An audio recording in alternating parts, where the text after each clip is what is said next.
اور یہ بات میں نے اس وقت بھی کر دی تھی کہ جناب آپ یہ دیکھ لیجئے کہ یہ مرزا کوئی پہلا فتنہ نہیں آیا دنیا میں،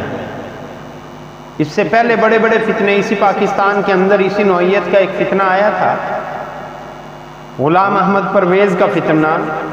آج غلام احمد پرویز کا نام کہاں لیا جا رہا ہے؟ اس وقت ڈر رہے تھے لوگ کہ بھئی پورے پاکستان کو یہ فتنہ اپنی لپیٹ میں لے لے گا، اور انشاءاللہ آپ یہ دیکھ لیجئے، ہم تو یہ کہہ رہے تھے کہ مرزا کو، یہ جو محمد علی مرزا ہے، کیا نام ہے اس کا، انجینئر محمد علی مرزا، اس کو اس کے حال پہ چھوڑ دیں، خود ہی جو ہے یہ دب جائے گا۔ لیکن چونکہ اس انداز میں یہ اٹھا، بعض انگریزی پڑھے لکھے مسلمانوں کو جو ہے وہ اس چیز کے اوپر انہوں نے زور دینا شروع کر دیا کہ بھئی ہمیں تو اس کی بات سمجھ آ رہی ہے، پھر اگر تم نہیں اس کا جواب دو گے تو ہم پھر کیا کریں گے، اسی کے پیچھے چلیں گے۔ تو پھر وہ کراچی سے مولانا مفتی طارق مسعود صاحب جو ہیں وہ آئے، جو کچھ بھی ہوا وہ آپ کے سامنے ہے۔ لیکن میں ایک بات کرتا ہوں یہاں پہ کہ بھئی آپ اس سے دین سیکھیے جس نے ساری زندگی جو ہے وہ دین پڑھنے پڑھانے میں لگا دی، وہ دین صحیح بتائے گا، یا وہ آدمی صحیح دین بتائے گا کہ جس نے ساری زندگی انجینئرنگ میں لگا دی اور پھر آگے بھی وہ ملازمت کر رہا ہو انجینئرنگ کی۔ انہوں نے دین کہاں سے سیکھا؟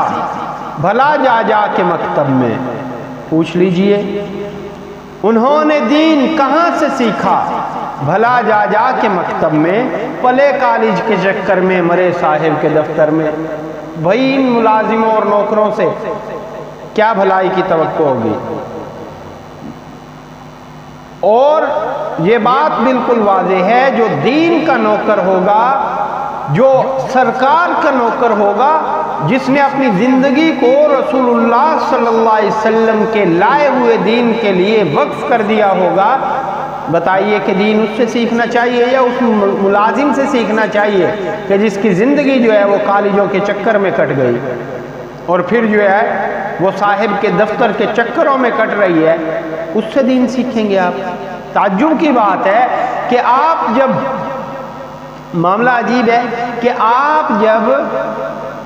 علاج کروانے کے لیے کسی ڈاکٹر کا انتخاب کرتے ہیں تو وہ دیکھتے ہیں کہ بھئی کون اچھا ڈاکٹر ہے، کس کے پاس اسناد موجود ہیں، کون کہاں کا پڑھا ہوا ہے۔ ہاں ٹھیک ہے، آپ نے اگر کوئی انجینئرنگ کروانی ہے تو وہ بالکل آپ جائیے محمد علی مرزا صاحب کے پاس، ان کی خدمات لیجئے، لیکن دین کے اندر آپ ان کی عبارات عربی کی سن چکے، بلکہ اب تو